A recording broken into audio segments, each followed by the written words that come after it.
Bonjour à tous. Bonjour. Veuillez prendre place s'il vous plaît.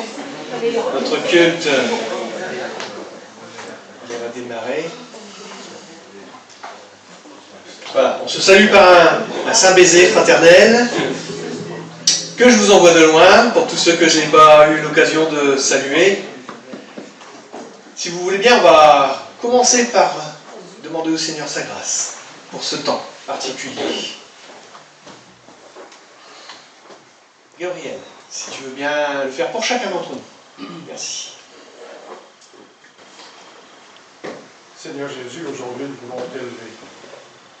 Seigneur Jésus, tu représentes tellement pour nous que nous ne pouvons pas rester la bouche fermée. Seigneur, notre cœur est plein d'admiration, de louange pour toi. Et la foi, c'est une question individuelle, mais également ce matin, en tant qu'Église, nous voulons nous rassembler autour de toi. Seigneur, nous te remercions d'être venu. Tu faisais les délices de ton Père déjà, mais tu as été envoyé afin de pouvoir justement nous réconcilier avec ton Père. Et nous voulons nous occuper de cela ce matin, Seigneur. Te chanter, te louer, t'adorer. Tu es tellement merveilleux. Tu nous as ouvert le chemin vers le cœur de ton Père. Et nous voulons penser à tout cela ce matin.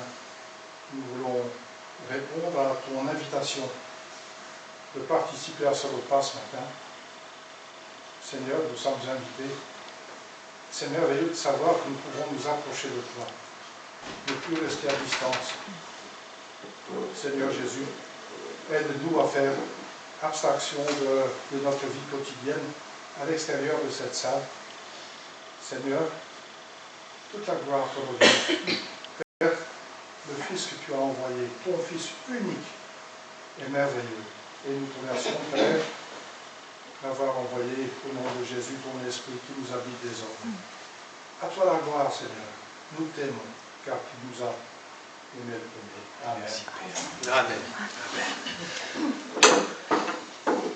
Avant de prendre un premier chant, je pense que vous allez le reconnaître, mais le psaume 42, un psaume de méditation. Premier verset, comme un cerf qui soupire après l'eau des ruisseaux, de même je soupire après toi, ô mon Dieu. J'ai soif du Dieu vivant. Et là, le psalmiste pose une question. Quand pourrais-je venir et me présenter devant Dieu? C'est une question que peut-être on peut se poser. On s'est peut-être déjà posé, ou pas. Mais on sait très bien que le jour où on se présentera devant Dieu,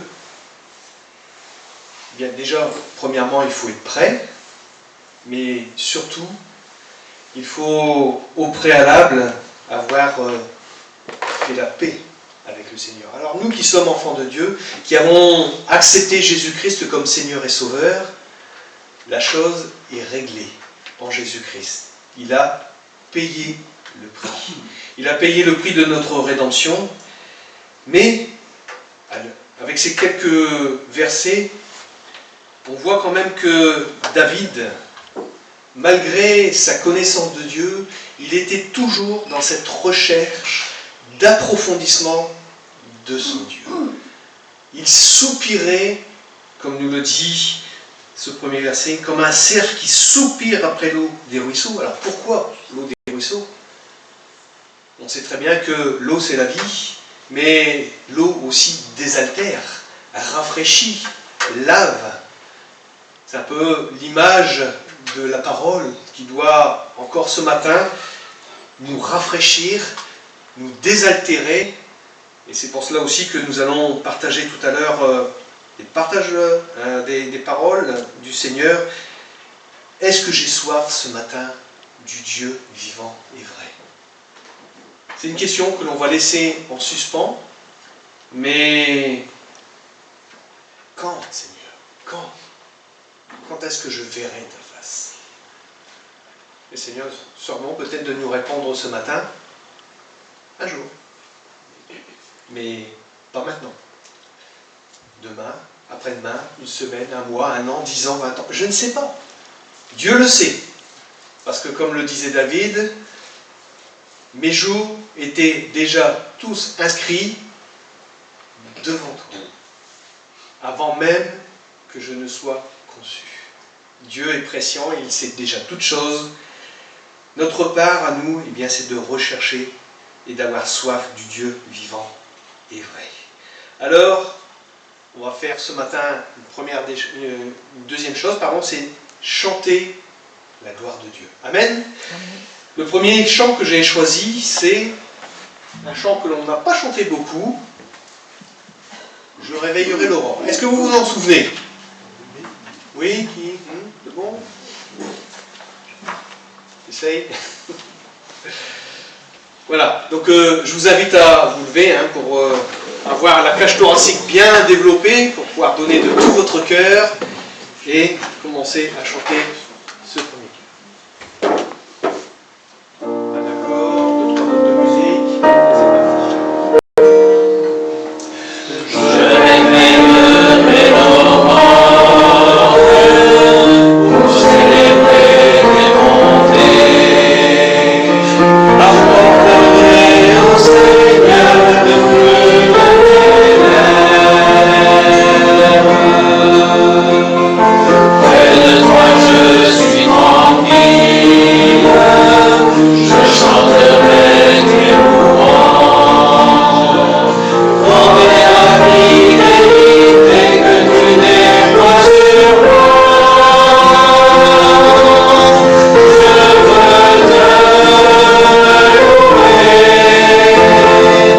et t'adorer à jamais. Je veux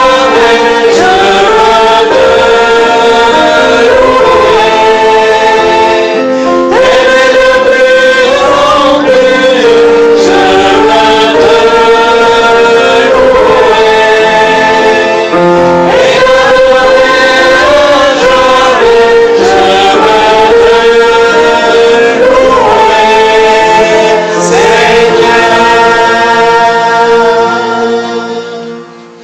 Alors, pour bien le mémoriser, c'est ce qu'on fait, comme l'apôtre Paul pour sa parole dit, je ne cesse de vous répéter les mêmes choses.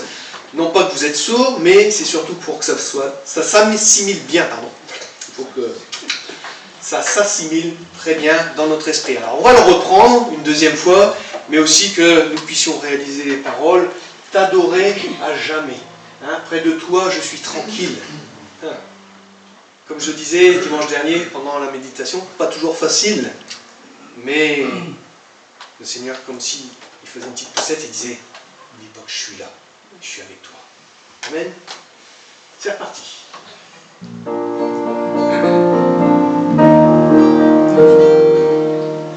Je réveillerai l'aurore pour célébrer tes bontés. J'apporterai au Seigneur le fruit de mes lèvres. Près de toi je suis tranquille, je chanterai tes louanges. Dans les abris fidélité que tu déploies sur moi, je veux te louer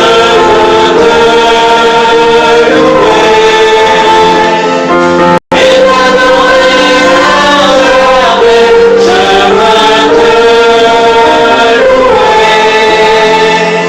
veux te louer, t'aimer de plus en plus. Je veux te louer et t'adorer à jamais. Je veux te louer, Seigneur. Gloire à Dieu. Voilà, bienvenue à ceux qui nous rejoignent.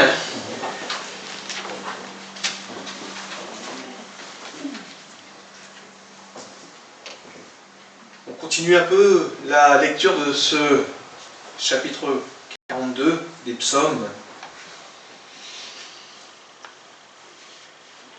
Mes larmes sont le pain de mes jours comme de mes nuits.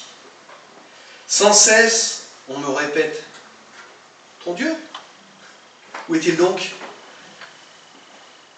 Avec des émotions, je me souviens du temps où, avec le cortège, je m'avançais en marchant à sa tête vers le temple de Dieu, au milieu de la joie et des cris de reconnaissance de tout un peuple en fête.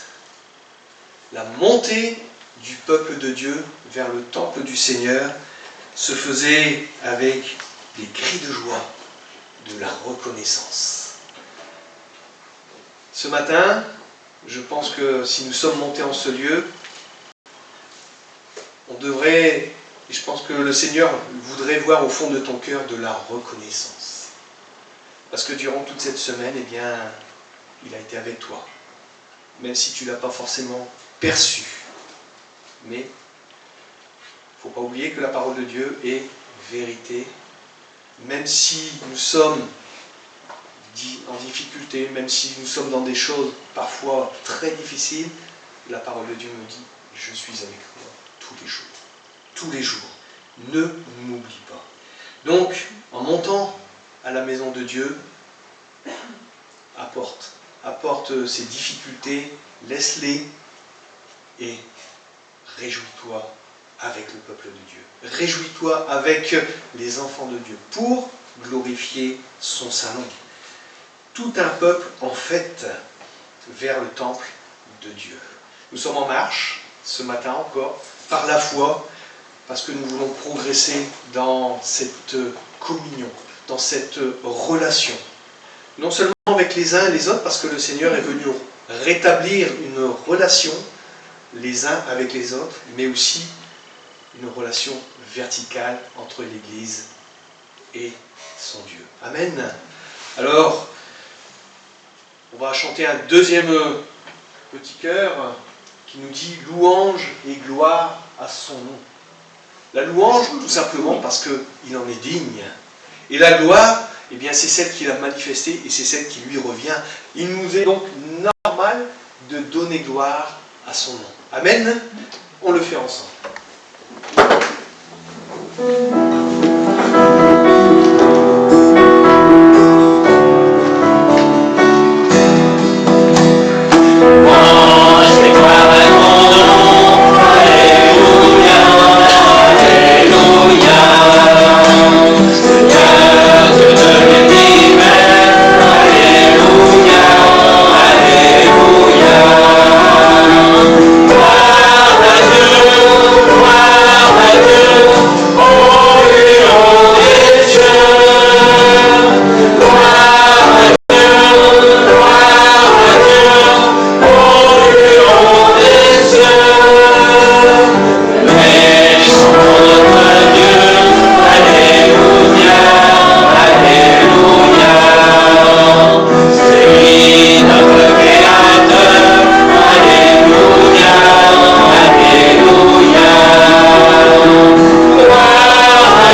plus haut des cieux. Venez, chantons notre Dieu. C'est ce que nous venons de faire, mais on va continuer encore un peu de temps à louer le Seigneur. Le 1074 sera le prochain chant. Chant que j'ai choisi parce que il est très explicite. Chaque fois que je chante ce chant, ça me rappelle le jour où j'ai abandonné ma vie au Seigneur. Brisé. J'étais brisé. Vide. Parce que je ne voyais ni, on va dire, fin de tunnel, ni espoir. Pour moi, la vie, quelque part, n'avait plus de sens. Mais Dieu m'a montré son amour. La grâce m'a trouvé. Je ne cherchais pas forcément le Seigneur. Même si il fut un temps où j'avais fait cette prière, Seigneur, si tu existes, montre-le-moi. Et pourtant, il m'a répondu, oui. Mais ça a pris du temps. Et ça, quelque part, c'est ce que le Seigneur aussi nous fait la grâce de vivre, d'attendre la réponse de Dieu. Ta grâce m'a trouvé, m'a restauré. Cette grâce, elle nous restaure, elle nous relève, elle nous transforme. Je n'ai rien à moi. Ah oui, puisque tout nous vient de Dieu. Tout n'est que grâce de sa part. Mais tel que je suis, eh bien, tu me libères. Tu me libères. On va chanter ce chœur en réalisant bien que ce que nous sommes maintenant, eh bien, est autre chose que ce que nous étions avant. La grâce de Dieu nous a trouvés. Et elle te cherche. Peut-être toi encore ce matin, elle te cherche jusqu'au moment où tu réaliseras ce que Dieu a fait pour toi.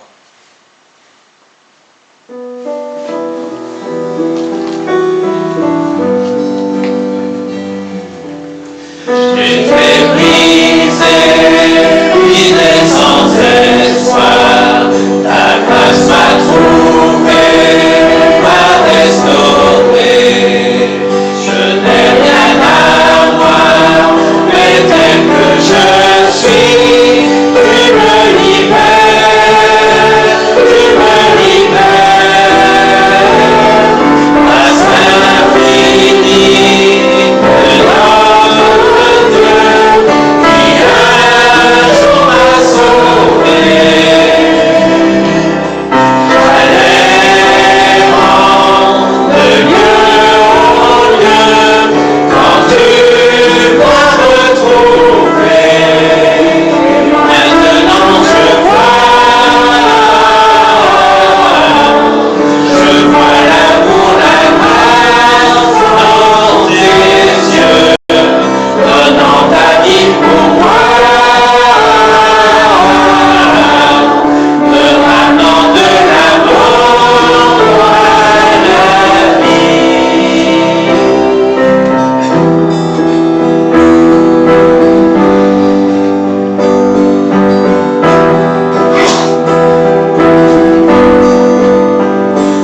Que le jour, l'Éternel me montre son amour. Verset 9. Je passerai la nuit à chanter ses louanges et j'adresserai ma prière au Dieu qui me fait vivre. Alors je ne sais pas si c'est une prière qu'on fait souvent, ou quelque chose que l'on vit, de vouloir désirer des insomnies. Est-ce que ça vous est déjà arrivé de dire « Seigneur, donne-moi de l'insomnie pour que je puisse passer une nuit pour te louer, t'adorer » Qui a déjà fait cette prière? Il va y avoir beaucoup de monde. Vous savez, quand on a déjà eu une rude journée de travail, que notre cerveau, nos émotions et autres s'en sont pris plein, on aspire à une certaine forme de repos. Et pourtant, c'est ce que David, à un moment donné, parce que quand on lit le départ, on se dit, il n'a pas l'air d'être en bonne forme, David. C'est pas David. C'est pas David? Pardon, c'est... Les fils de Corée. Pardon, fils de Corée. Les fils de Corée, bon, on sait qu'il y a eu un moment, merci Paul, hein, au moins il y a quelqu'un qui suit. Ils ont eu une période un petit peu difficile, hein, la révolte de Corée. Bon, tous n'ont pas été, heureusement, avec la grâce de Dieu, châtiés. Et donc là, il y a quand même une certaine souffrance qui était là, et pourtant, que le jour, l'Éternel me montre son amour. Comment l'Éternel montre son amour? Sa présence. Quand on se rend compte que pendant 40 ans, le peuple dépendait à 100% de son Dieu, que ce soit pour la protection, parce que les serpents d'airain, les serpents brûlants avaient été mis, on va dire, entre guillemets, étaient limités jusqu'à un certain moment où Dieu les a laissés faire, puisqu'il y avait une certaine révolte aussi à ce moment-là. Ils étaient à 100% dans l'attente de l'eau, de la nourriture, et même leurs vêtements ne s'usèrent point. C'est-à-dire qu'en tout cela, Dieu les a gardés, les a bénis. Bon, de temps en temps, c'est vrai qu'il a dû réagir par rapport à certaines positions qu'ils avaient, mais ils étaient là pour que Dieu parle à leur cœur, qu'ils soient en pleine et totale dépendance par la foi auprès de Dieu. Quelque part, c'est un enseignement puissant que le Seigneur voudrait encore nous manifester ce matin. C'est pour ça que dans le cœur que j'ai pris ensuite, ça parle justement de cette fidélité que Dieu a. Il aurait très bien pu dire, bon ok c'est comme ça, je vous ai sauvé du pays d'Égypte, vous avez traversé la mer Rouge, mais comme vous êtes un peuple courel, eh bien, basta, j'arrête là, Moïse tu t'occupes de ton peuple, moi je vais m'en faire un autre, et puis voilà. Mais non. C'est pas comme ça que ça se passe avec l'Éternel Dieu. Ta fidélité, Seigneur, dure quelques instants. Durera toujours. Amen. Donc on va...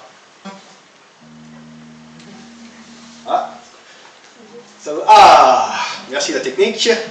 Ta fidélité, Seigneur, dure chaque jour. Tu prends soin de tes enfants, les comblant d'amour. Et après, notre part, je vais t'obéir, Seigneur, te donner ma vie, accomplir ta volonté, te suivre et t'aimer. Amen. On le chante.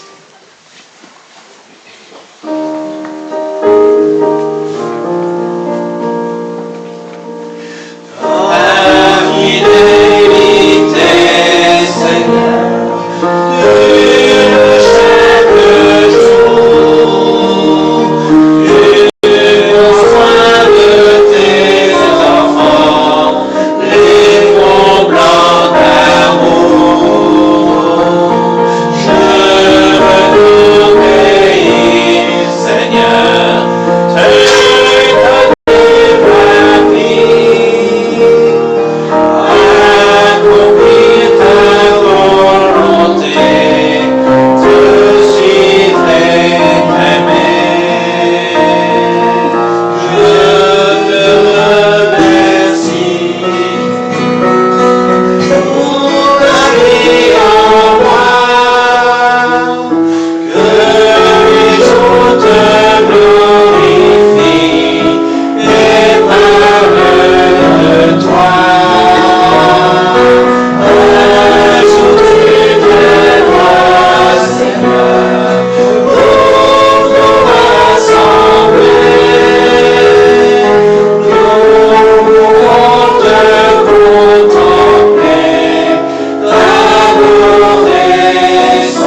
On va le reprendre.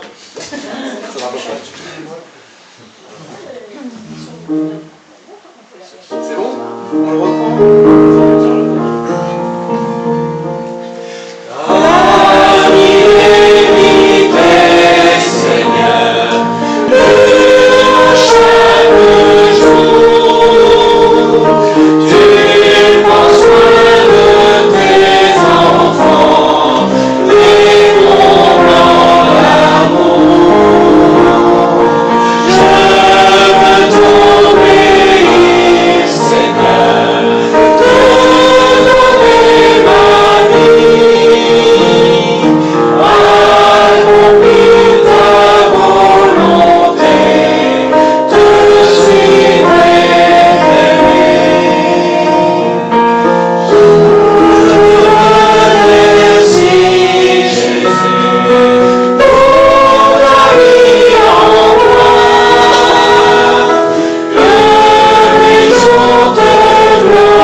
Nous allons maintenant passer à ce temps particulier de la scène, temps particulier dans le sens où nous allons vivre cette communion comme une union.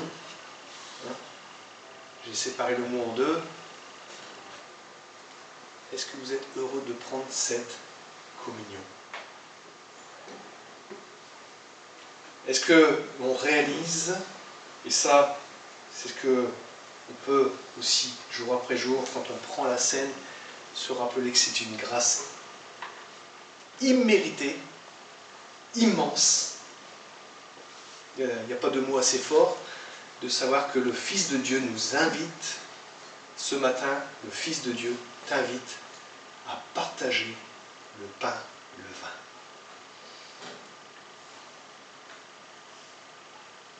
Pensons-nous, chers amis, quand nous venons à la table du Seigneur, à cette grande et précieuse vérité. J'ai résumé un peu ce que je viens de dire. On peut parfois prendre ce temps de scène, et cela m'est déjà arrivé, de le prendre de façon habituelle. Peut-être que cela vous est déjà aussi arrivé, de prendre ce temps un peu comme de façon machinalement parlant, une habitude, une routine qui s'installe, et pourtant c'est précieux. Précieux parce que quand on réalise l'œuvre accomplie de Jésus-Christ pour chacun en particulier, on peut dire que c'est quelque chose de merveilleux. Précieux et infiniment précieux. Et c'est bien là ce qui doit remplir notre cœur ce matin. Mais le Seigneur, comme je l'ai écrit, ne nous invite pas à sa table pour que nous y soyons comme des individus isolés. À la table du Seigneur, c'est vrai que cette dernière scène, ce dernier repas que Jésus a vivement voulu prendre avec ses disciples, il aurait pu prendre ce repas seul, ou quelques-uns de ses disciples. Non, il a pris ce repas avec ses disciples, ses apôtres, qui allaient être, entre guillemets, les précurseurs, ceux qu'il allait lancer dans le monde pour le salut de l'humanité. Et nous sommes venus pour manger le pain et boire la coupe, et jouir chacun pour soi du souvenir de son amour. Chacun pour soi. Il y a encore quelque chose de plus pour nous à sa table, c'est que nous y sommes ensemble avec lui.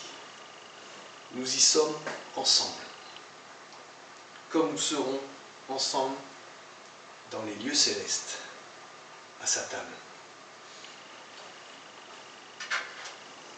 Peut-être n'avez-vous jamais pensé, en étant à la table du Seigneur, que vous êtes un membre du corps de Christ et que les autres membres de ce corps, unis ensemble au même chef dans la gloire. Nous exprimons ce double fait que nous sommes rachetés et membres du corps de Christ, en buvant la même coupe et en rompant le même pain. J'ai regardé un peu le terme exact de pain quand il est pris là dans le terme grec, artos. C'est un pain en plus qui avait une forme particulière. Il était soit en forme de galette, allongée, un peu arrondie, ou ronde. Ça dépendait, entre guillemets, des boulangers. Mais il avait une particularité, ce pain, c'est qu'il ne devait pas dépasser l'épaisseur d'un pouce. Parce qu'il ne devait pas être coupé, mais il devait être rompu. Ça vous fait penser à quelque chose? Eh oui. Rompre le pain, comme le Fils de Dieu a accepté, lui, d'être séparé, comme une brisure avec le Père pour un temps, pour nourrir, pour apporter la vie pour chacun de nous dans ce monde qui acceptons eh bien, le salut en Jésus-Christ. Quelle jouissance pour nous que de réaliser que nous sommes son corps, qu'il est la tête. Encore ce matin, cet amour que nous proclamons par la louange, par l'adoration, mais aussi par le fait même, quand nous allons prendre ce pain, quand nous allons prendre la coupe, de nous rappeler que l'amour de Christ est derrière cela, et que parce que nous aimons aussi le Seigneur, nous voulons nous être soumis, nous soumettre à cette volonté de partager ensemble, et dans la communion fraternelle, le pain et le vin. Donc, la communion, la participation ensemble, mais aussi la réjouissance. J'ai vivement désiré. Là aussi, pendant ce temps de repas, il s'est passé un autre événement où il a dû laver les pieds de ses disciples, mais on n'en parlera pas ce matin, mais ce temps de scène a été vraiment un temps très particulier où le Fils de Dieu, celui qui était l'égal, celui qui était un avec le Père, a accepté de s'humilier, de se dévêtir, de quitter sa gloire. Et on pourrait encore ajouter énormément de pensées dans ce domaine.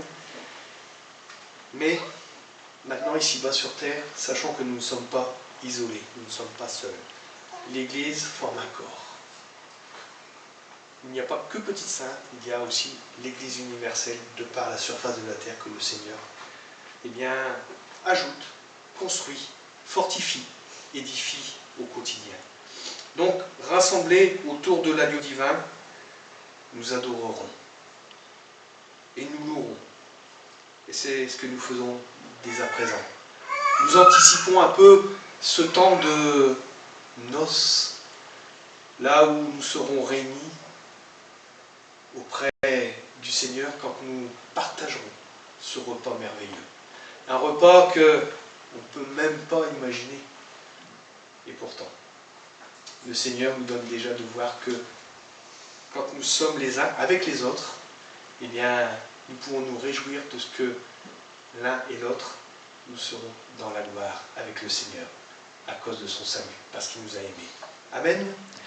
Alors faites ceci en mémoire de moi, nous dit Jésus, et c'est ce que nous allons faire ensemble. Nous allons partager le pain, le vin, et que Dieu nous bénisse au travers de ces moments. Et s'il y a quelqu'un qui veut partager un chant, Moi j'en avais préparé un qui était à l'agneau de Dieu, mais maintenant s'il y a quelqu'un qui veut, et poussé par l'esprit aussi, hein, pas simplement pour satisfaire la chair, hein, surtout satisfaire le Saint-Esprit qui est en nous, qui est poussé à chanter un chant, eh bien faites-le. Amen. Que Dieu vous bénisse.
Bonjour à ceux que je n'ai pas salués encore. J'ai pensé à la prédication d'aujourd'hui, déjà il y a quelques semaines, et j'avais commandé un bouquin à Onésime, mais hélas, les vacances sont là, tout fonctionne au ralenti. Donc, je me suis basé sur ce petit livre qu'on appelle la Maison d'Or, qui a probablement été distribué, je ne sais pas, il y a une vingtaine d'années, Paul. C'est vieux, hein? Juste ça. Plutôt 30. Oui, bon, allez. C'est écrit par un frère hollandais qui s'appelle Raoul. Et comme j'aime bien feuilleter le site xl6.com, je suis tombé sur une référence d'un livre très intéressant, parce que le sujet d'aujourd'hui touche un petit peu au tabernacle. Et sans illustration, c'est difficile à saisir. Et oh, miracle, ce matin, j'ai enfin reçu le livre que j'avais commandé il y a presque un mois. Et je vous le recommande à tous. Il est vraiment merveilleux par ses illustrations. Parce qu'il y a des choses que je vais vous raconter aujourd'hui. Vous allez dire, qu'est-ce qu'il raconte? On ne voit rien. On ne comprend pas, mais ce livre est plein d'illustrations et je recommande son achat à chacun d'entre vous. Bref, je ne vais pas prêcher, je vais prêcher une autre fois, après avoir lu le bouquin. Mais non, j'ai déjà noté quelques idées, un peu trop je pense.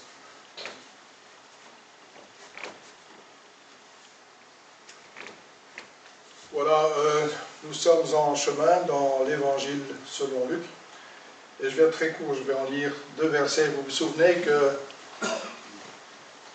des disciples de Jésus, après que Jésus ait été déposé dans une tombe, les disciples s'en retournent dans leur village à Emmaüs, et ils sont tout tristes. Et je vais vous lire 2 versets. Et il y a quelqu'un qui est près d'eux lors de ce voyage vers Emmaüs. Et ce quelqu'un, c'est le Seigneur Jésus qui vient de ressusciter. Nous sommes le dimanche matin et Jésus vient de ressusciter. Et Jésus est là près de ces 2 disciples qui rentrent à Emmaüs. Nous ne savons pas exactement qui ce sont, mais peu important aujourd'hui. Jésus les encourage en citant des passages de l'Ancien Testament. Il n'y avait pas de Nouveau Testament à l'époque, il n'y avait pas encore d'écrit. Et Jésus leur évoque, entre autres, les livres de Moïse et également les prophètes. Et à un certain moment, les deux disciples demandent à Jésus de s'arrêter, de passer la nuit, de manger un bout ensemble, je veux dire, et peut-être de passer la nuit à cet endroit, parce qu'en Israël, il fait vite sombre le soir. Vers 4-5 heures, on voit que ça tombe déjà. Donc, en Luc 24, verset 27, alors, commençant par les livres de Moïse et parcourant tous ceux des prophètes, Jésus leur expliqua ce qui se rapportait de lui dans toutes les Écritures. Et puis, tout à la fin du chapitre, donc Jésus rend grâce pour le pain qu'ils vont manger ensemble. Alors, leurs yeux s'ouvrirent et ils le reconnurent, mais déjà, il avait disparu. Et ils se dirent l'un à l'autre, n'avons-nous pas senti comme un feu dans notre cœur pendant qu'il nous parlait en chemin et qu'il nous expliquait les Écritures? C'est mon but ce matin, de vous évoquer un petit peu ce que Jésus aurait pu apprendre à ses disciples à cette occasion. Chaque chrétien ne devrait pas se limiter au Nouveau Testament pour grandir, mais l'Ancien Testament est parsemé d'images du Seigneur. Et on en a donc des images bien avant sa naissance,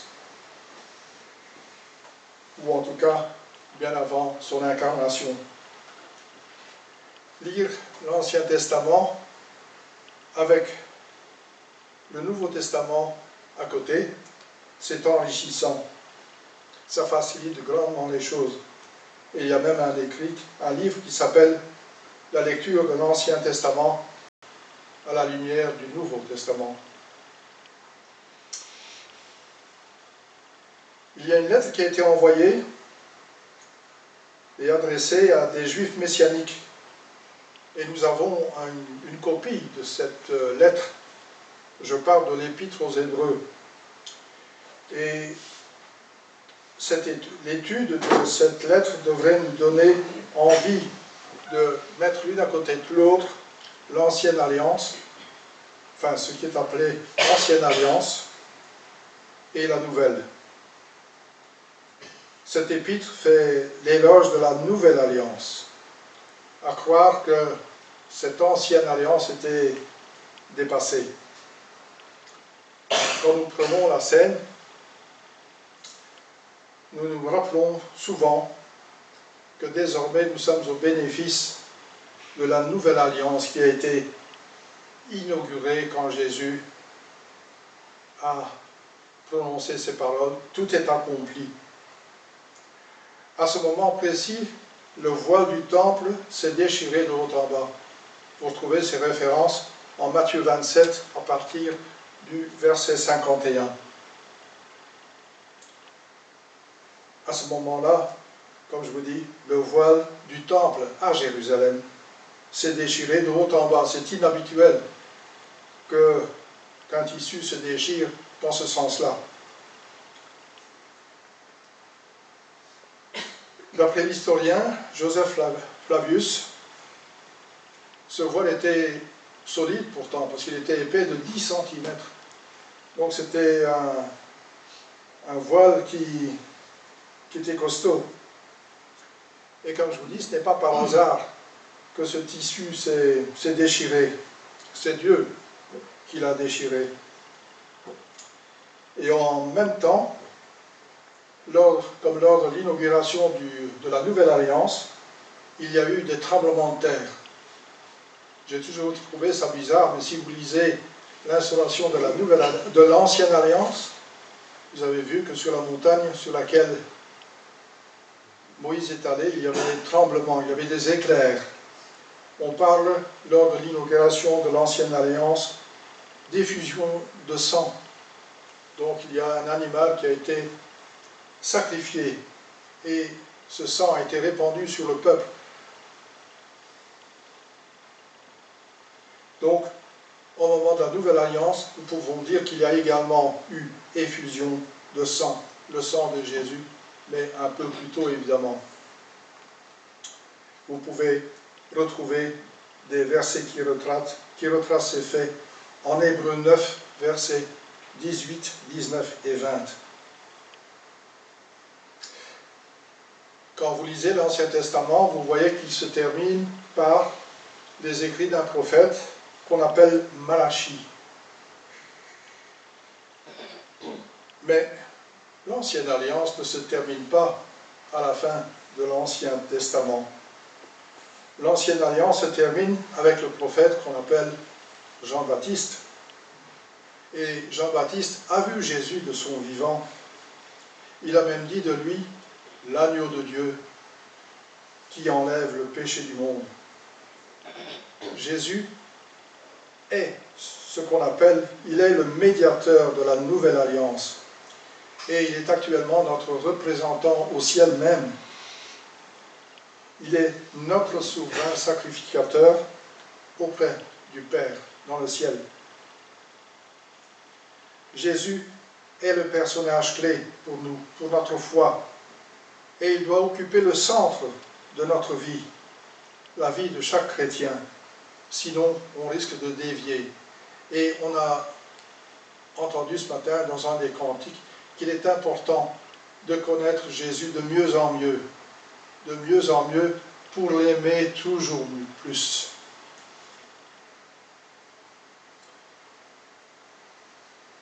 Comme je vous l'ai dit, l'alliance du Sinaï, c'est ce qu'on appelle aussi ancienne alliance, était imparfaite. Et Jérémie 31 reprend déjà la nécessité d'une nouvelle alliance. Comment illustrer notre attachement à cette ancienne alliance, à ce qui s'est passé dans le désert, comme on a rappelé ce matin, pendant ces 40 ans dans le désert. Il y a eu un temps où j'étais content d'avoir une photo de la fille qui deviendrait mon épouse. Et quand j'avais parfois un coup de cafard, quand je me sentais seul, rien que le fait de regarder cette photo, ça pouvait me donner un peu plus de courage. Mais je pourrais dire quelle sublimation, une fois le mariage prononcé. Serrer mon épouse dans les bras me donnait plus de satisfaction que de regarder une photo. Vivre la réalité au présent, c'est plus enthousiasmant que de regarder des images, comme je vous ai montré là dans le livre à propos du tabernacle. C'est plus intéressant.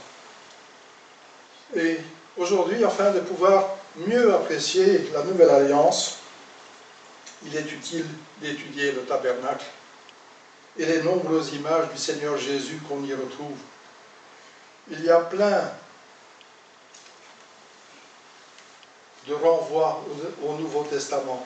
Il y a tout plein de renvois à la personne même de Jésus.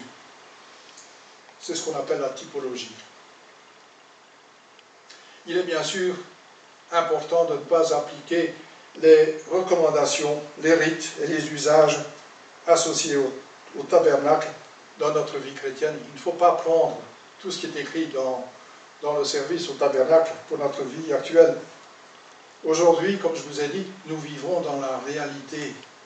Nous vivons après la mort de Jésus sur la croix. Nous vivons après sa résurrection. Beaucoup de choses ont changé par rapport à cette ancienne alliance. Nous vivons sous la nouvelle.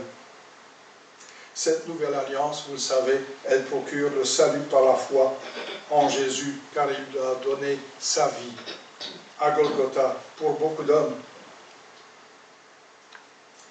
La nouvelle alliance représente la fin de nombreuses contraintes.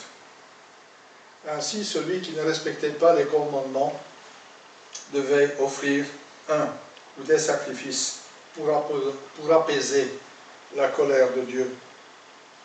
Même sans conscience de péché, il était habituel de brûler chaque jour un sacrifice de bonne odeur, un agneau à 9 h du matin, un agneau à 3 h de l'après-midi.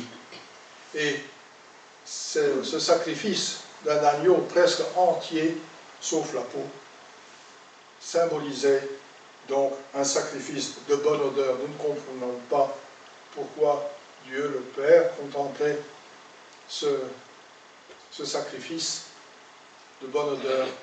Pour lui, c'était un sacrifice agréable. Brûlez-vous les doigts sous une flamme, ou plutôt un peu de laine, et vous sentirez ce qu'il en est de cette odeur. Mais nous savons que Dieu a reconnu dans le sacrifice de Jésus en partie ce sacrifice de bonne odeur. Comme vous pouvez le lire dans Hébreux, le tabernacle témoigne de Jésus. On dit qu'il est l'ombre du sanctuaire céleste. L'Épître aux Hébreux est pleine d'éloges et de superlatifs pour cette nouvelle alliance. Donc, pour nous, il sera utile de lire dans l'Épître aux Hébreux, que d'ailleurs Léo vous a lu la semaine passée. En tout cas, prenez vos Bibles en Exode, Exode 25.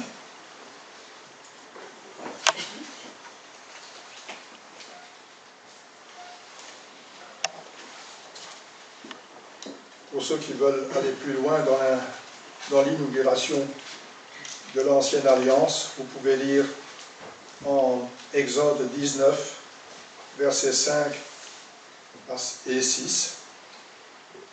Mais aujourd'hui, je vais lire en Exode 25,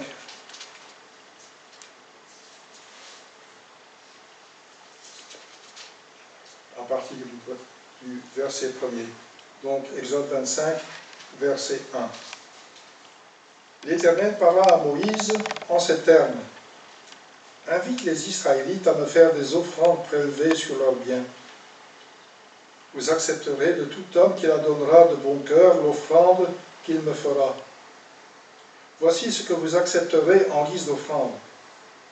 De l'or, de l'argent et du bronze, des fils de pourpre violette et écarlate, de rouge éclatant, du fin lin et du poil de chèvre, des peaux de bélier teintes en rouge, des peaux de dauphin et du bois d'acacia, de l'huile pour le chandelier et des aromates pour l'huile d'onction et pour le parfum aromatique, des pierres d'onyx et d'autres pierres précieuses à enchâsser pour l'éphod et pour le pectoral du grand sacrificateur. Le peuple me fabriquera un sanctuaire pour que j'habite au milieu de lui. Je te montrerai le modèle du tabernacle et tous les ustensiles qu'il contiendra, afin que vous exécutiez tout exactement selon ce modèle. » De là, je saute au verset 22. C'est là, au-dessus du propitiatoire. Le propitiatoire, c'est donc le couvercle de l'arche de l'Alliance. C'est là, au-dessus du propitiatoire, entre les deux chérubins placés sur le coffre de l'acte de l'Alliance, que je me manifesterai à toi. C'est de là, que je te communiquerai tous mes ordres pour les Israélites. Jusque-là, la lecture pour le moment. Moïse, c'est celui qui est le médiateur de l'Ancienne Alliance. Il était intime avec Dieu. Chaque jour, il venait en sa présence. Tout d'abord sur la montagne, et puis enfin, une fois que le sanctuaire a été construit, il allait dans le lieu saint pour écouter ce que Dieu avait à lui dire. Chaque fois qu'il était venu dans la présence de Dieu, il apprenait de nouvelles choses, et chaque fois son visage était resplendissant, il rayonnait. Et il faudrait que ce soit également avec nous, comme je l'ai déjà dit, il faut qu'on apprenne à connaître le Seigneur Jésus de mieux en mieux pour pouvoir rayonner autour de nous, pour pouvoir, oui, apporter une dimension nouvelle dans la vie des gens qui nous entourent. Il faut élever, il faut susciter leur curiosité à propos de ce qui nous rend si heureux, si rayonnants. Donc les gens remarquaient que Moïse était venu dans la présence de Dieu, et même Moïse a voilé à un certain moment son visage pour éviter que les gens ne voient son enthousiasme. D'après le verset 8 de ce que nous avons lu, Dieu ne veut pas occuper n'importe quel endroit près de son peuple. Il ne veut pas être en périphérie, il veut être au centre. Il veut une tente à lui, il veut un endroit bien délimité, au milieu donc des 12 tribus d'Israël. Les tribus d'Israël n'étaient pas disposées comme ça par hasard, il y en avait 3 selon chaque direction, chaque point cardinal, je dirais. Dieu a donné donc des ordres, des indications bien précises pour la fabrication de sa tente. Il en avait d'ailleurs donné le cahier de charge à Moïse sur la montagne, sur le Sinaï. De même, Jésus, en tant que créateur et sauveur, ne veut pas non plus être une option dans notre vie. Il veut habiter notre cœur. Il veut un endroit vital, un endroit qui est le siège de nos pensées, de nos décisions. Jésus veut lui aussi un endroit définitif pour ne pas risquer d'être expulsé ou d'être oublié. Et c'est d'ailleurs pour ça que tous les dimanches, nous venons ici pour nous rappeler Jésus, pour participer au repas qu'il nous invite à prendre chaque dimanche.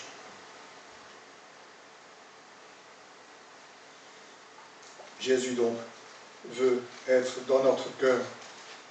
Et Jean 1,14 note que Jésus est devenu homme et qu'il a vécu parmi nous. Certaines versions disent même de Jésus qu'il a tabernaclé parmi nous, parmi les humains. Il a dressé sa tente parmi nous. Vous vous souvenez qu'Adam et Ève ont été chassés du jardin d'Éden vers l'est. Ce n'est pas dit précisément vers l'est, mais en tout cas il y a des chérubins qui empêchent le retour d'Adam et Ève au niveau de la porte qui donne vers l'est. Donc, Dieu a voulu maintenant que l'homme revienne à lui, revienne près de lui, parce que Jésus est dans la personne de Dieu, au niveau du tabernacle. C'est Dieu qui veut que l'homme revienne à lui.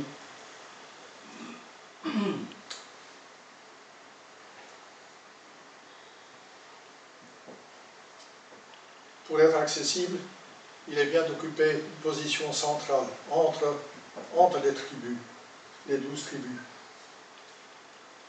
Et on peut dire que la sainteté et la grâce de Dieu se sont rejointes grâce au sacrifice du tabernacle. Tantôt Denis a dit qu'à un certain moment, Dieu dit à Moïse, je vais détruire ce peuple et je vais recommencer à zéro. Je vais susciter un peuple de toi et je vais tout reprendre, car ce peuple m'est vraiment trop hostile. Et Moïse se fait le médiateur. Moïse dit au Seigneur, tu ne vas quand même pas démolir, tu ne vas quand même pas anéantir ce peuple et reconstruire un peuple à partir de moi. Et il attendrit, je dirais, le cœur de Dieu qui revient. Dieu est saint. Dieu se repent d'avoir dit cela à Moïse et Dieu va continuer avec son peuple, avec le peuple d'Israël, avec les tribus qui ont été libérées de l'Égypte. On peut dire là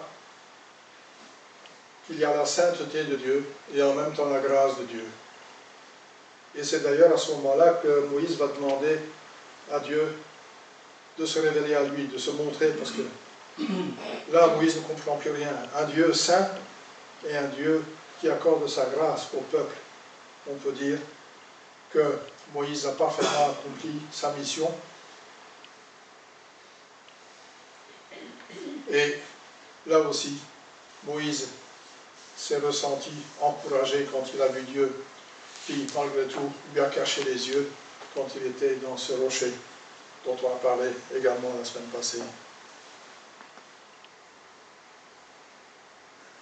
Aujourd'hui, je le répète, par la foi dans le sacrifice de Jésus, notre repentance et notre nouvelle naissance, nous sommes sauvés. Et nous avons même reçu le Saint-Esprit. Quand un Israélite voulait s'approcher de Dieu, il devait obligatoirement apporter un sacrifice auquel il s'identifiait en posant sa main sur sa tête. Puis cet animal était sacrifié, le sang était prélevé, répandu sur l'autel, et l'Israélite qui avait commis quelque chose pouvait revenir dans sa tente apaisé. Donc je dirais que d'une approche timide et craintive, il pouvait retourner chez lui tranquille. Ça c'était dans l'ancienne alliance. Mais nous, nous sommes sous la nouvelle alliance que Jésus a inaugurée. Le Saint-Esprit habite en nous, c'est quand même merveilleux. Avant, on avait peur d'approcher Dieu, et maintenant, par la foi, le Saint-Esprit est venu habiter en nous. Nous pouvons dire que nous avons Jésus en nous. Nous n'avons plus à offrir de sacrifice, puisque Jésus a offert ce sacrifice parfait, comme le dit tout le temps l'Épître aux Hébreux. À l'époque, c'était un peu triste pour l'Israélite, parce qu'il pouvait s'approcher de Dieu jusqu'à l'autel. Et puis, il ne pouvait pas aller plus loin, il devait revenir. Mais il y avait possibilité d'avancer plus loin, mais il fallait être sacrificateur. Et les sacrificateurs doivent ou devaient être originaires de la tribu de Lévi. Lévi, d'ailleurs, est une tribu spéciale. Ils avaient une fonction spéciale en Israël. Ils devaient s'occuper du transport de l'arche et des ustensiles. Ils devaient s'occuper du transport de tous les meubles, de tout ce qu'il y avait dans le tabernacle. Et c'est eux qui s'occupaient, selon leur famille, devaient s'occuper des sacrifices. Donc, tous les Israélites qui s'approchaient ne pouvaient pas entrer dans le lieu saint. C'était là et pas plus loin. Je reviens au désir de Dieu d'habiter au milieu de son peuple, pour que le peuple puisse l'approcher et le rencontrer. Dieu voulait qu'il y ait une relation avec son peuple. Il souhaitait que le peuple le rencontre et écoute l'enseignement qui était certainement donné par les Lévites. Aujourd'hui, nous sommes devenus des enfants de Dieu par le sacrifice de Jésus. Et nous sommes des privilégiés. Sous cette nouvelle alliance, nous pouvons nous approcher de Dieu lui-même. Nous ne devons plus avoir peur, nous pouvons avancer. Jésus a dit qu'il est le chemin, la vérité et la vie. Nous pouvons nous approcher de Dieu par Jésus. Nous avons un face-à-face avec le Père et le Fils. Nous pouvons le louer, l'adorer, le supplier, lui raconter tout ce que nous avons sur le cœur.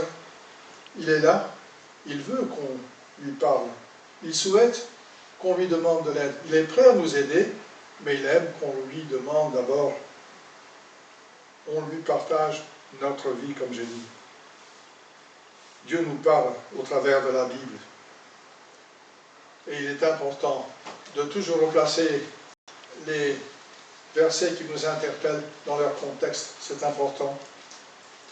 Fréquenter l'Église, c'est important, car on y rencontre d'autres chrétiens, parfois plus âgés, qui eux ont déjà un cheminement plus long que les jeunes avec Dieu. Ils ont des expériences à partager. Il faut leur parler et ils en connaissent un bout, je dirais. Ils vont nous donner envie de nous approcher également de Dieu.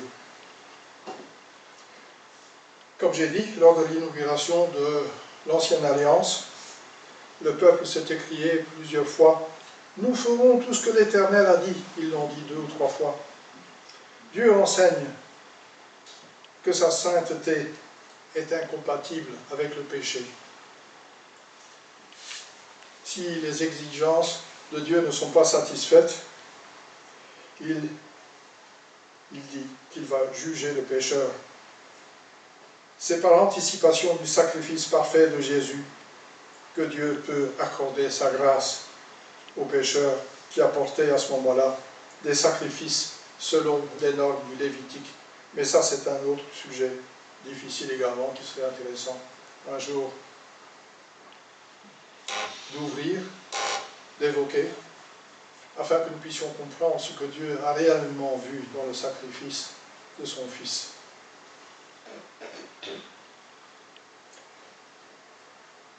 Comme j'ai dit, vous savez que Dieu attendait que le peuple vienne à sa rencontre. Et pour ça, le tabernacle a été construit. Et je vais peut-être demander à Pierre de regarder sur Google et de demander tabernacle et également le mot Timna. Timna, T-I-M-N-A. Timna, c'est un endroit dans le désert du Sinaï. C'est pas vraiment le Sinaï. C'est en tout cas au nord de la ville d'Eilat, où on a reconstruit un tabernacle selon les dimensions qui sont reprises dans la Bible.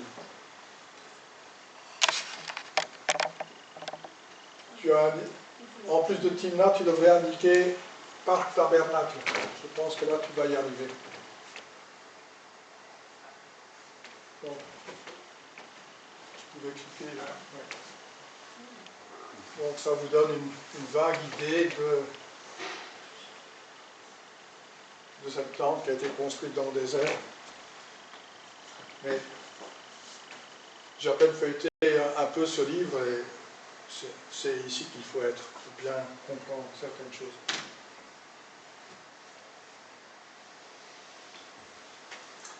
Le complexe, donc vous voyez qu'il y avait une clôture, une tente, composée de deux parties, ce qu'on appelle l'endroit saint, et puis derrière, il y avait ce qu'on appelle le Saint des Saints. Ça, c'est une cuve où les sacrificateurs pouvaient se laver les mains et les pieds. Tout autour de cette tente du milieu, il y a ce qu'on appelle le parvis. Et pour clôturer tout, il y a des pieux, des poteaux en bois d'acacia qui soutiennent un linge blanc. Les dimensions, longueur de l'ensemble du tabernacle avec le parvis et sa clôture, c'est 50 mètres, 25 mètres de large. La clôture de lin blanc, évoque la pureté et la sainteté de Dieu. Quand on s'approche du tabernacle, on savait qu'on approchait un lieu particulier. C'est là que Dieu habitait. C'est là que Dieu est infini, on ne peut pas limiter Dieu, mais Dieu se manifestait dans cet endroit.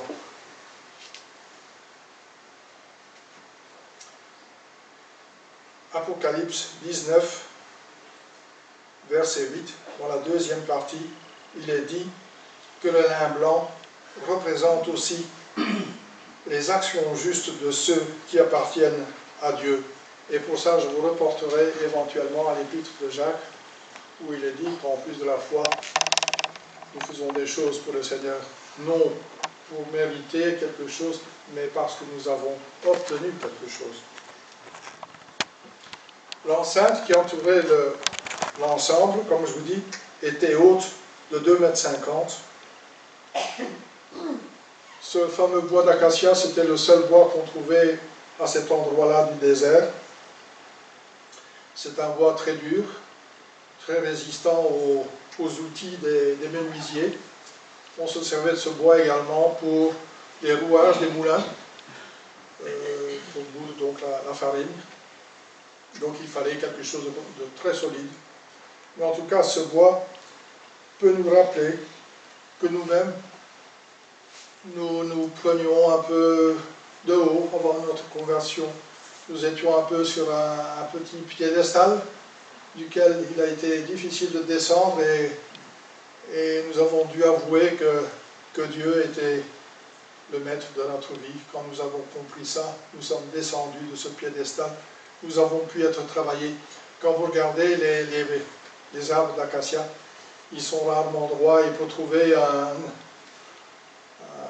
soutien droit de 2,50 m. Il faut chercher, il faut trouver, il faut travailler ce bois. Peut-être faire des collages. Je ne suis pas menuisier. Si un menuisier peut avancer et nous expliquer comment on peut construire quelque chose en bois, il y a pas mal de travail pour obtenir un de ces pieux qui va soutenir donc ce tissu. Au niveau de chaque pilier, il y avait un chapiteau. Donc il y avait une partie supérieure en argent, et cet argent rappelle la valeur que chaque Israélite devait donner pour le service du temple, pour le service du tabernacle, quand il y avait un recensement. Parce que vous pouvez lire dans la vie de David que David a fait un jour un recensement, et ça n'a pas du tout été apprécié par Dieu. Mais pour éviter la colère de Dieu, il fallait donc apporter un sacrifice qu'on appelle l'offre de rachat, et vous pouvez en trouver une illustration en Exode 30, versets 12 à 16. Ce chapiteau d'argent parle également de la rédemption.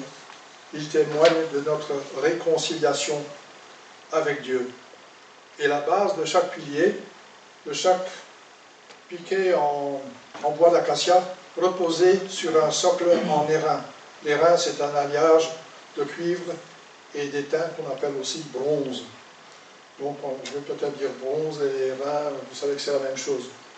Ou presque, il y a peut-être d'autres métaux qui sont rajoutés par notre spécialiste, comme le cligne de la tête, notre spécialiste, notre ingénieur en titre.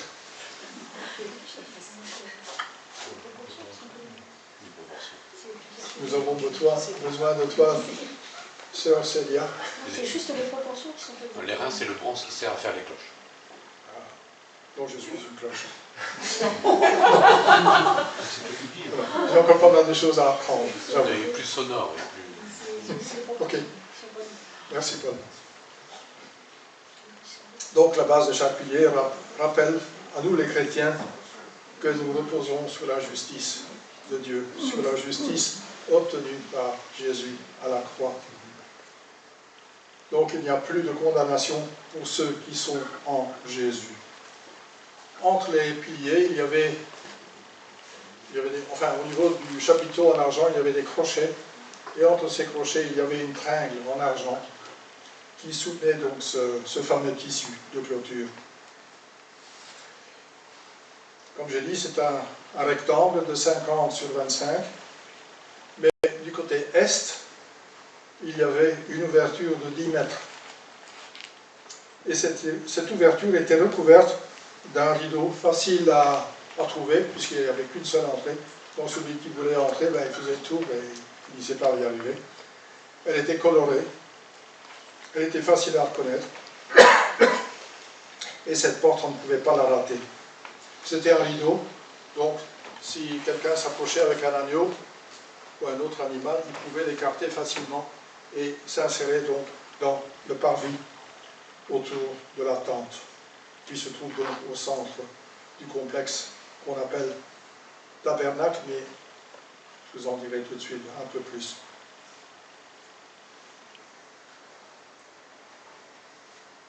Exode 27, verset 16, nous donne des couleurs.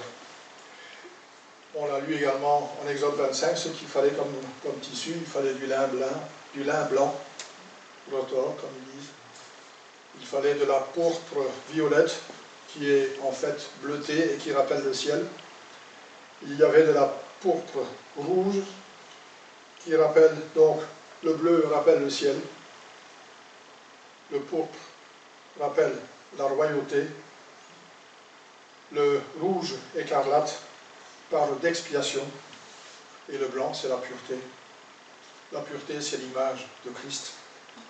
Les 4 couleurs sont d'ailleurs l'image de Christ, une illustration bleu, céleste, et la royauté, le sacrifice et la pureté. Jean 10, verset 9, dit que Jésus est la porte. Et Jésus dit, si quelqu'un entre par moi, il sera sauvé. Nous avons cette illustration en Jésus, et cette porte, c'est une illustration de Jésus. Donc. Éphésiens 2, 18 dit, grâce à Jésus, nous avons accès, les uns comme les autres, auprès du Père. Il y a donc une seule manière d'être sauvé, c'est de venir à Jésus. Si on passe la porte, on est sauvé. Si on reste dehors, c'est simple, on n'est pas sauvé. Dans le parvis, comme j'ai dit, il y a ce qu'on appelle l'autel des holocaustes et la cuve des reins.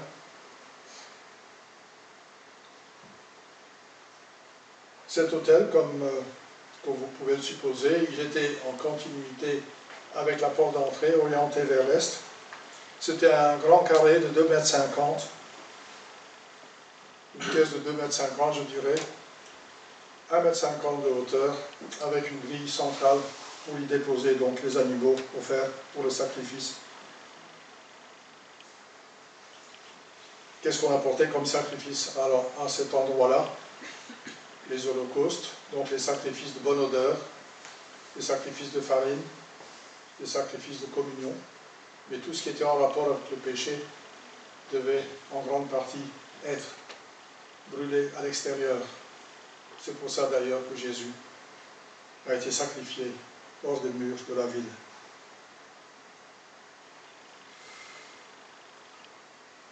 Il y avait une rampe qui permettait d'accéder, parce que les escaliers étaient interdits, et ça permettait donc de déposer des animaux plus ou moins lourds sur cette grille qui était à plus ou moins qui était à 75 cm du sol. De nouveau, cet autel est construit en bois d'acacia, et ici, il évoque l'humanité parfaite de Jésus. Et les reins dont il est plaqué parlent de la justice divine qui exige le jugement du péché.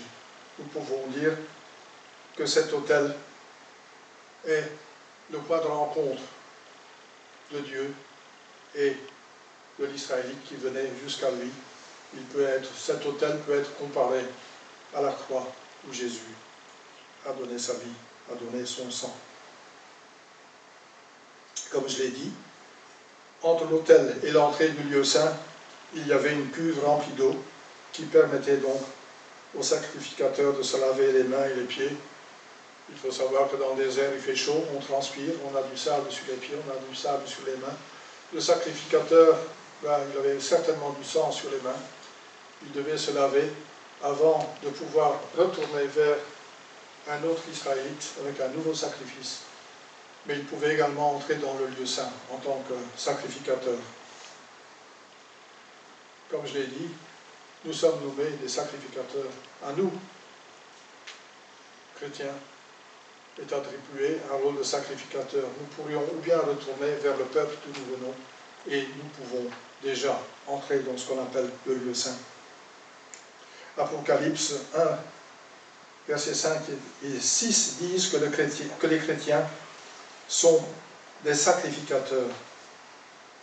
Et notre purification quotidienne actuellement se fait par la lecture de la Bible. Rien ne peut nous empêcher donc d'entrer dans le lieu saint pour nous sanctifier dans cet endroit-là. Nous nous approchons de Dieu, nous voulons le connaître mieux. Nous voulons toujours le connaître mieux pour pouvoir mieux l'adorer. Enfin, nous accédons. Évidemment, je dois aller très vite ici pour évoquer le tabernacle. Il y a beaucoup plus à dire. Il y a moyen de... Vous êtes d'accord avec moi? On a tous connu des frères dans nos rassemblements qui avaient des séries de 7 ou 8 prédications d'1 heure pour parler du tabernacle. Et ici, aujourd'hui, je ne vais pas vous parler du vêtement du sacrificateur, dont nous pourrions dire beaucoup de choses également, parce qu'il est l'image du Seigneur Jésus en personne. Voilà, nous accédons au lieu saint par le passage d'un deuxième rideau. Longueur de cet espace, 10 mètres, et puis 5 de large et 5 de haut. Qu'est-ce qu'il contient? Un chandelier en or massif, je dirais, une table sur laquelle il y a des pains plats, heureusement, comme Denis l'a évoqué, parce que s'ils étaient très hauts, je pense qu'ils auraient pu en tomber. Il faut savoir que cette table et ce chandelier étaient transportés tel quel dans le désert, et cette table était transportée parce qu'il y avait donc des anneaux au pied de la table. Il y avait donc des barres qui étaient mises dedans, en bois d'acacia, recouvertes toujours d'or. Et ça permet de déplacer donc cette table avec dessus 2 piles de six pains. Chaque pain représentait donc une tribu en Israël. Les tribus, on dirait, il y a les Lévites, mais ils n'ont pas eu de territoire propre en Israël. On a déjà évoqué cela. Donc la tribu de Lévi a été remplacée par les deux. Donc on arrive Donc il n'y a pas de tribu de Lévi. Joseph n'a pas eu non plus de territoire propre. Et on a donc Manassé et Ephraïm, deux fils de Joseph qui ont eu une tribu qui porte leur nom sur l'éphod, donc sur ce que le grand prêtre avait sur la poitrine. C'était 4 lignes de 3 pierres précieuses qui chacune représentait une tribu d'Israël. Et il y a également des noms sur les épaules du grand sacrificateur. On part de Ruben d'un côté jusqu'à Benjamin de l'autre côté. Donc là, ce sont les fils de Jacob qui sont notés. Pourquoi différentes couleurs, différentes assemblées, différentes caractéristiques, différentes manières de voir Dieu, différentes manières de rendre un culte à Dieu, différentes priorités, je dirais. Je clôture là l'éphod et le vêtement du grand sacrificateur.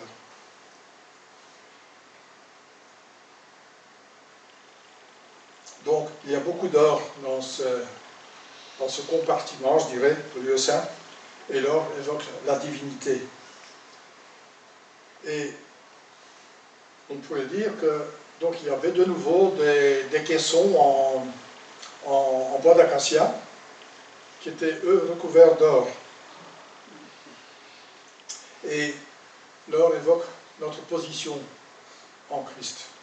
Dieu nous voit en Christ, il ne voit plus notre humanité, mais nous sommes là, dans le lieu saint, nous sommes l'Église, je dirais, nous sommes non plus aujourd'hui du bois d'acacia couvert d'or, mais nous sommes des pierres vivantes, et ensemble nous constituons l'Église. Tout cela, ce sont des types qui nous parlent de Jésus et de ce qu'il a fait. Le chandelier était destiné, par ses 7 lampes, à s'éclairer lui-même, mais il évoquait également les 7 caractéristiques du Saint-Esprit que vous pouvez retrouver en Ésaïe 11, versets 1 à 3. Donc, il éclairait les parois latérales, il éclairait la table, il éclairait également la tenture supérieure, parce qu'il y avait une superposition de 4 tentures. La première, celle qui regardait vers le bas, évoque de nouveau Jésus. Elle était colorée en blanc, rouge pour le sacrifice, le céleste, la royauté. Tout pointait vers Jésus dans cet espace. Sur le chandelier, il y avait aussi des fleurs d'amandier qui évoquent la résurrection. L'huile évoque l'esprit. Ce chandelier était fabriqué en or massif qui était frappé. Cet or frappé suggère également les souffrances de Jésus à la croix.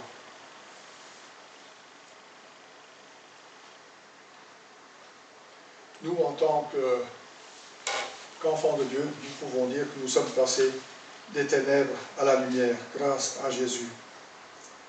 Reportez-vous à Éphésiens 5, verset 8. J'ai déjà parlé de la table. La table évoque donc la communion de Dieu avec son peuple. Elle évoque aussi le fait que Dieu s'occupe de son peuple. On est là, c'est le soutien pastoral, je dirais. Autour de cette table, il y avait 2 bordures d'or Rien ne peut nous arracher à la main de Dieu. Rien ne peut nous arracher à la main de Jésus. L'autel des parfums qui était là, près du rideau suivant, c'est l'endroit où le Seigneur est loué et adoré. Et l'encens qui est brûlé à cet endroit-là évoque notre vie de prière. Que ma prière soit pour toi comme de l'encens. C'est ce que nous lisons dans le psaume 141, verset 2. Nous savons que Christ intercède pour nous auprès du Père. Comme je l'ai dit, le dessus du lieu saint, c'est cette fameuse couverture qui comporte non seulement des couleurs, mais également des broderies d'anges, des broderies de chérubins, qui disent que par là, c'est saint, très saint. C'est dangereux, je dirais. Et à différents endroits, on appelle cette tenture inférieure le tabernacle. Pour nous, les sauvés, nous sommes appelés à porter Jésus à bout de bras. À nous, notre responsabilité, comme je disais, dans cet espace, de mieux apprendre à connaître Jésus, pour pouvoir être rayonnant comme Moïse, de pouvoir être de vrais témoins de Jésus autour de nous. Ce qu'il y avait au-dessus, c'était une tenture faite de peau de chèvre. Dessus, il y avait une peau de bélier teinte en rouge. On ne voyait même pas cette tenture, mais elle parle de l'expiation. Et à l'extérieur, il y avait une couverture qui n'était pas du tout attrayante. Je la comparais un peu à notre mur gris de ce côté-là, de la salle, qui me dit toujours, oui, je m'approche de la maison de Dieu. De l'extérieur, ça peut ne pas sembler agréable, mais il faut être dans l'Église, il faut appartenir à l'Église, il faut connaître Jésus pour apprécier. Et quand nous sommes dans l'Église et que nous regardons vers Jésus, nous apprécions la personne de Jésus. Donc de l'extérieur, rien n'attire un étranger vers le local. Il faut vraiment être dedans pour comprendre et apprendre à connaître Jésus et mieux le connaître. On veut lui rendre honneur et gloire. Dans les versions néerlandophones, on parle des peaux de takas, on ne parle pas de peaux de bélier. On pense que c'est peut-être des peaux d'hippopotame qu'on aurait amenées d'Égypte. On dit des peaux de dauphin dans d'autres versions. On ne sait pas très bien, mais en tout cas, c'était une peau qui protégeait contre les intempéries, je dirais. Et la peau de bélier, qui était juste en dessous de la tenture extérieure grise, avait aussi une fonction d'étanchéité. C'était une peau de bélier, donc je suppose que c'était... Et puis en dessous, c'était des peaux de chèvre qu'on trouve dans les tentes des Bédouins. Et c'est une fonction de protéger contre le vent et de les protéger du froid.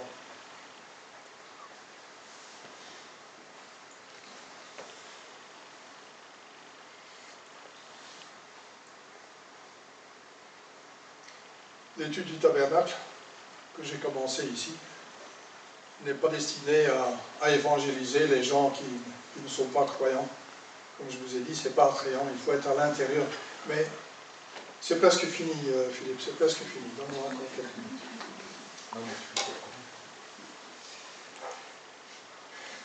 Je comprends, c'est long, mais je dois tout dire, sinon on ne comprend pas.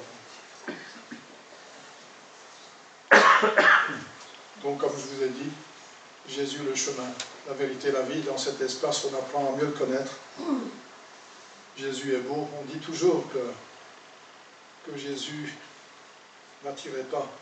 Et c'était au moment où il a porté nos souffrances, qu'il a porté tous nos péchés, qu'il n'était peut-être pas attrayant. Et donc, c'est également ce que nous pouvons dire de cette peau extérieure. Mais nous savons que Jésus est agréable. C'est à l'intérieur de cet espace que nous pouvons grandir véritablement. Dans cet espace, comme je l'ai dit, on s'approche de Dieu, on se sanctifie, on se purifie. Et nous, les chrétiens, nous avons là un espace spirituel permanent. Car, comme je l'ai dit, nous sommes des sacrificateurs. Et ce serait triste pour nous de nous arrêter à la croix. Il y a tellement d'autres choses à reconnaître en Jésus. Donc, lisons la Bible, cherchons plus, lavons-nous les mains, j'irai dans cette cuve des reins. On a beaucoup de choses à découvrir parce que la parole, c'est également, elle est purifiante, elle nous apprend à nous connaître et elle apprend à connaître le Seigneur Jésus. Comme je l'ai dit, l'autel, c'est la croix. Il y avait toujours de la lumière dans cette partie-là du tabernacle. Le Seigneur attend toujours notre retour. Nous sommes toujours invités à retourner vers Dieu. Nous sommes toujours invités à nous approcher de lui, à l'écouter, à mener une vie de prière à l'autel des parfums. Nous pouvons toujours reconnaître la puissance du Saint-Esprit qui nous éclaire, qui devrait nous éclairer, qui devrait nous aider. Nous sommes portés sur cette table, devant Dieu qui est là et qui nous voit. Il nous aime, il veut nous porter, il veut nous soutenir. Nous sommes avant tout des enfants de Dieu, avant d'être des enfants de Dieu confrontés aux différentes difficultés de la vie. Il y a des difficultés, mais nous avons le Seigneur qui nous porte, qui nous aime. Le Seigneur, quand nous revenons en lui, il veut communier avec nous. Il veut nous donner du pain. Il est la lumière du monde. Il est le pain duquel on peut se nourrir. Et ces lampes étaient allumées du soir au matin. Le grand sacrificateur les apprêtait. Il devait toujours veiller à ce qu'elles brûlent, parce qu'il n'y avait pas de réservoir, donc il fallait constamment rajouter de l'huile pour que ça continue à être allumé. Enfin, on a un nouveau voile qui permet d'accéder au lieu qu'on appelle le Saint des Saints. Il est cubique, il a 5 mètres sur 5. De nouveau, on y voit cette couverture. Pour entrer dans ce troisième espace, je dirais, dans le lieu très saint, il y avait de nouveau une couverture, comme la précédente, comme la deuxième, mais comme au plafond, je dirais, il y avait également des chérubins. Pourquoi des chérubins? Ils protégeaient Dieu de sa sainteté. Ils nous protégeaient de la sainteté de Dieu, et ils protégeaient également la sainteté de Dieu. Donc, ils nous protégeaient. Donc, c'était un lieu vraiment dont les sacrificateurs sous l'ancienne alliance ne pouvaient pas s'approcher. Il n'y avait qu'une fois par an qu'on pouvait passer cette barrière, cette limite. C'était le grand sacrificateur qui s'en approchait une fois par année, le jour des expiations, que vous pouvez retrouver en Lévitique 16. Il y a 2 fils d'Aaron qui se sont approchés, qui ont passé cette limite, ce rideau, et ils en sont morts, parce que seul le grand sacrificateur pouvait entrer là. Mais il y avait un personnage particulier qui pouvait s'en approcher également, qui pouvait y accéder tous les jours si vous le voulez. C'était le médiateur, Moïse. Moïse pouvait y recevoir chaque jour les instructions de Dieu. Moïse, c'est vraiment le médiateur qui devait recevoir des instructions qui venaient d'en haut, qui venaient de Dieu. Donc ces chérubins, ce sont des protecteurs de la sainteté de Dieu et des protecteurs de ceux qui veulent s'approcher. C'est dangereux de voir Dieu en face. On ne pouvait pas voir Dieu en face.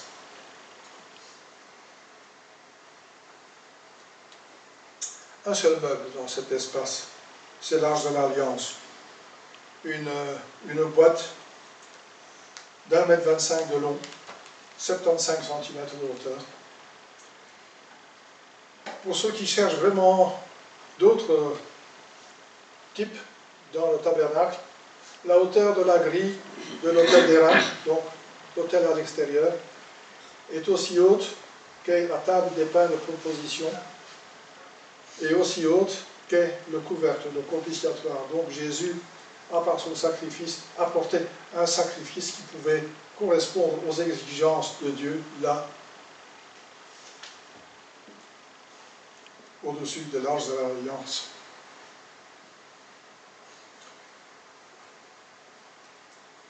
Deutéronome 10 précise que les deuxièmes tablettes, vous vous souvenez que Moïse est descendu une première fois, il y reçoit, sur le mont Sinaï, il reçoit des instructions pour la construction du tabernacle, il reçoit les tables de la loi.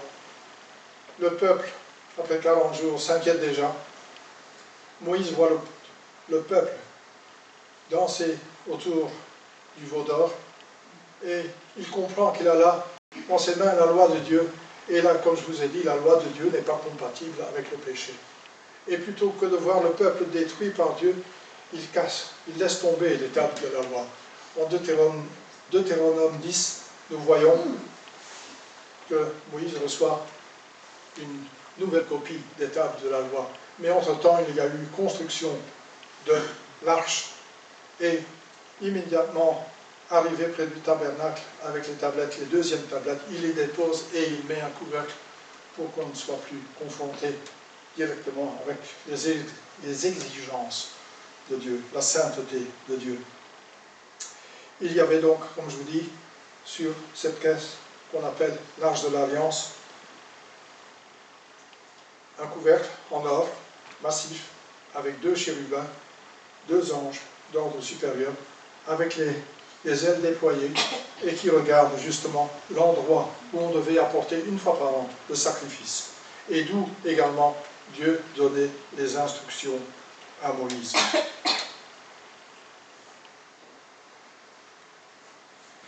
Une traduction du terme hébreu de propitiatoire de ce couvercle, c'est trône de grâce. Trône de grâce, nous, grâce au sacrifice de Jésus, grâce au fait que lors de la Nouvelle Alliance, nous pouvons dire que le voile s'est déchiré, le voile de sa chair. C'est parce que son corps a été meurtri, donné en sacrifice, qu'il a répandu son sang, que maintenant nous pouvons nous approcher, nous aussi, de Dieu. Nous pouvons vraiment venir très près de lui. Et quand on vit tous les jours auprès de Jésus, tous les jours auprès de Dieu, on le connaît mieux et on l'apprécie mieux et on l'a chanté. On veut le connaître mieux chaque jour, pouvoir l'aimer plus et pouvoir mieux parler de lui autour de nous.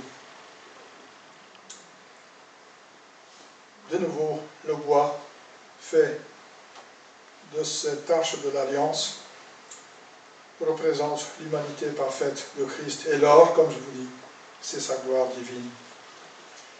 Nous pourrions citer Jean 1,14. L'or qui a été demandé correspond à l'or qu'il y avait dans le jardin d'Éden. Et je dirais que cette image du tabernacle, c'est une image du tabernacle céleste, mais elle évoque également le retour possible vers les délices que nous avions connus en Adam et Ève dans le jardin d'Éden. Vers l'Est. De l'Est, nous pouvons revenir vers Dieu. Il y a également un parallèle à tracer avec le jardin d'Éden. Dieu veut nous accueillir, il veut communier avec nous dans cet espace. Et grâce au sacrifice de Jésus, c'est possible. Il a changé les choses. Nous pouvons nous approcher de Dieu sans crainte. Encore 5 minutes pour ceux qui ont encore 5 minutes.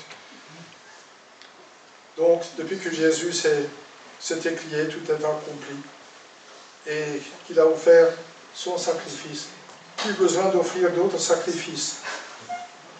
Donc, nous pouvons nous approcher de Dieu. Il est l'agneau de Dieu, le sacrifice parfait, et il n'y a plus rien à rajouter.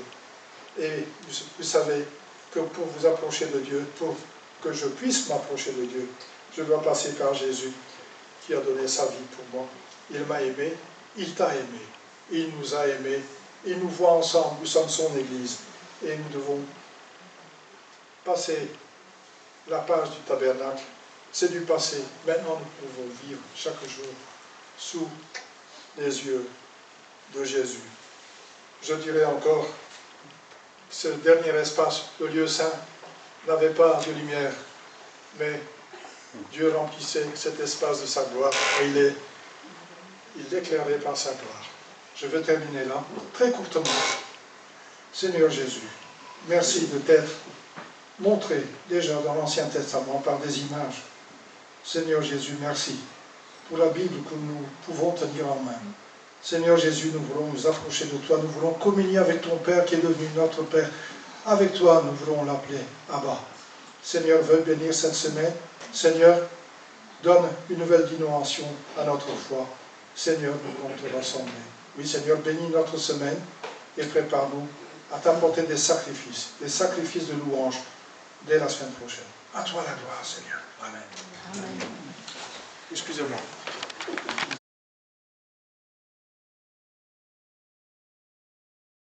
Voilà, on va passer les annonces.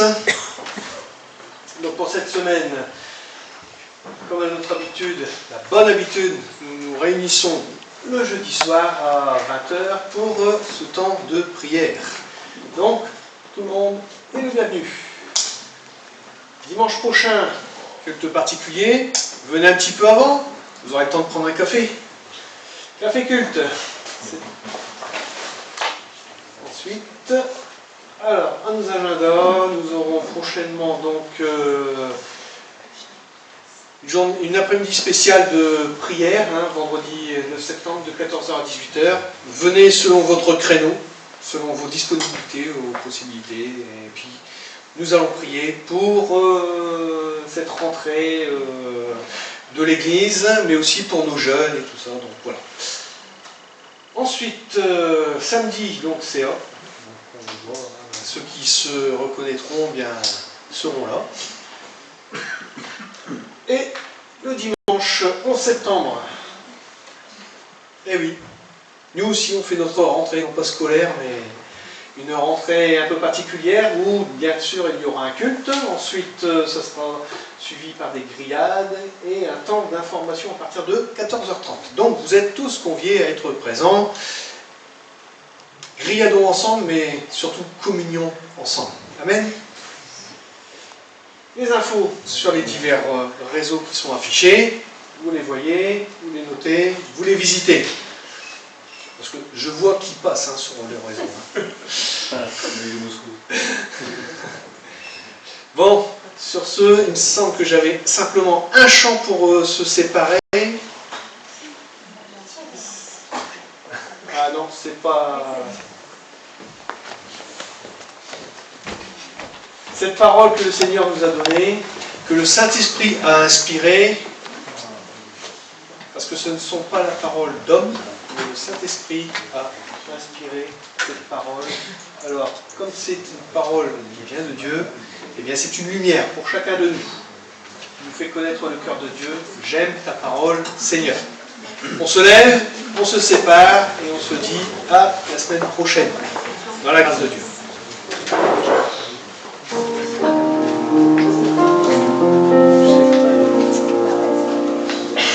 Merci pour ta parole, lumière donnée aux hommes, qui nous fait connaître le cœur de Dieu. J'aime ta parole, Seigneur, elle est la vérité sur mon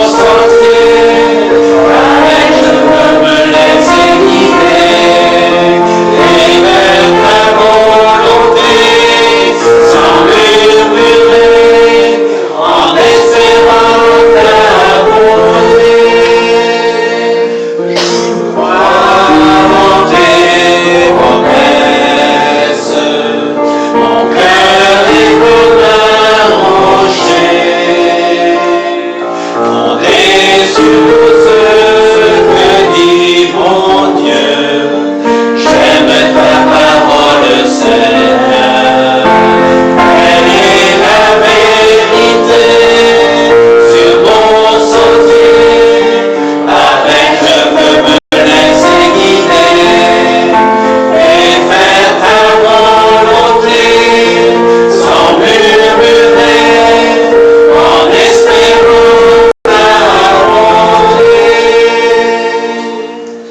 Espérons dans la bonté du Seigneur. Que Dieu vous bénisse.